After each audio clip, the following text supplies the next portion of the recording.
حضرت صدی رضی اللہ تعالیٰ عنہ کہتے ہیں کہ ایک مرتبہ حضرت عمر بن خطاب رضی اللہ تعالیٰ عنہ باہر تشریف لے گئے۔ ان کے ساتھ حضرت عبداللہ بن مسعود رضی اللہ تعالیٰ عنہ بھی تھے۔ انہیں ایک جگہ آگ کی روشنی نظر آئی۔ وہ اس روشنی کی طرف چل پڑے، یہاں تک کہ ایک گھر میں داخل ہو گئے۔ یہ آدھی رات کا وقت تھا۔ اندر جا کر دیکھا کہ گھر میں چراغ جل رہا ہے۔ وہاں ایک بوڑھے میاں بیٹھے ہوئے ہیں اور ان کے سامنے کوئی پینے کی چیز رکھی ہوئی ہے اور ایک باندی انہیں گانا سنا رہی ہے۔ ان بوڑھے میاں کو اس وقت پتہ چلا جب حضرت عمر رضی اللہ تعالیٰ عنہ اس کے پاس پہنچ گئے۔ حضرت عمر رضی اللہ تعالیٰ عنہ نے فرمایا، آج رات جیسا برا منظر میں نے کبھی نہیں دیکھا کہ ایک بوڑھا اپنی موت کا انتظار کرتا ہے اور یہ برا کام کر رہا ہے۔ اس بوڑھے نے سر اٹھا کر کہا، آپ نے گھر میں گھس کر تجسس کیا، حالانکہ اللہ تعالیٰ نے تجسس کرنے سے منع فرمایا ہے اور آپ اجازت کے بغیر گھر کے اندر آ گئے ہیں۔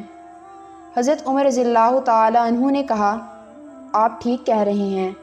اور پھر حضرت عمر رضی اللہ تعالیٰ عنہ دان سے کپڑا پکڑ کر روتے ہوئے اس گھر سے باہر نکلے اور فرمایا، اگر عمر کو اس کے رب نے معاف نہ فرمایا تو اسے اس کی ماں گم کرے۔ یہ بوڑھا یہ سمجھتا تھا کہ وہ اپنے گھر والوں سے چھپ کر یہ کام کرتا ہے۔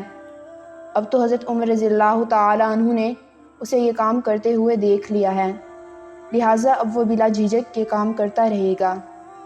اس بوڑھے نے ایک عرصہ تک حضرت عمر رضی اللہ تعالیٰ عنہ کی مجلس میں آنا چھوڑ دیا۔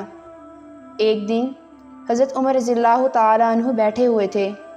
وہ بوڑھا ذرا چھپتا ہوا آیا اور لوگوں کے پیچھے بیٹھ گیا۔ حضرت عمر رضی اللہ تعالیٰ عنہ نے اسے دیکھ لیا تو فرمایا، اس بوڑھے کو میرے پاس لاؤ۔ ایک آدمی نے جا کر اس بوڑھے کو کہا، جاؤ امیر المومنین تمہیں بلا رہے ہیں۔ وہ بوڑھا کھڑا ہوا۔ اس کا خیال تھا کہ حضرت عمر رضی اللہ تعالیٰ عنہ نے اس رات جو منظر دیکھا تھا آج اس کی سزا دیں گے۔ حضرت عمر رضی اللہ تعالیٰ عنہ نے اس بوڑھے سے کہا کہ میرے قریب آ جاؤ۔